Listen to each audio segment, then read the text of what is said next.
IPL 2025లో వరుస ఓటములతో సతమతమవుతున్న Chennai super కింగ్స్కు మరో షాక్ తగిలింది. మోచేతి గాయం కారణంగా కెప్టెన్ రుతురాజ్ గైక్వాడ్ ఈ సీజన్లో మిగిలిన మ్యాచ్లకు దూరమయ్యాడు. దీంతో సీనియర్ ఆటగాడు మహేంద్ర సింగ్ ధోని కెప్టెన్గా వ్యవహరించనున్నాడు. ఈ విషయాన్ని CSK head coach Stephen Fleming ధృవీకరించాడు. చెన్నై తదుపరి మ్యాచ్ కోల్కతా నైట్ రైడర్స్తో ఏప్రిల్ 11న చెపాక్ వేదికగా తలపడనుంది. పంజాబ్ కింగ్స్కు జరిగిన మ్యాచ్కు ముందు రుతురాజ్ గాయపడినట్లు వార్తలొచ్చాయి. కానీ ఈ మ్యాచ్లో రుతురాజ్ ఆడాడు.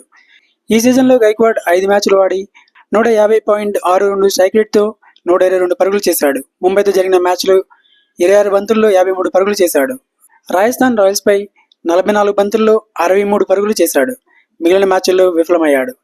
2023 సీజన్లో చెన్నై సూపర్ కింగ్స్ను ఛాంపియన్గా నిలిపిన ధోని 2024 సీజన్కు ముందు సీఎస్కే కెప్టెన్సీ పగ్గాలను రుతురాజ్కు అప్పగించాడు. కానీ గత సీజన్లో చెన్నై ప్లే ఆఫ్స్కు చేరుకోలేకపోయింది. చివరి లీగ్ మ్యాచ్లో ఓడి లీగ్ దశలోనే వెనుదిరిగింది. ఈ సీజన్లోనూ చెన్నై పరిస్థితి బాగోలేదు. ముంబైతో జరిగిన తొలి మ్యాచ్లో గెలిచిన ఆ జట్టు తర్వాత వరుసగా 4 మ్యాచ్ల్లో ఓటమి పాలైంది. ధోని కెప్టెన్సీలోనైనా చెన్నై పుంజుకుంటుందేమో చూడాలి. Thanks for watching. Have a nice day.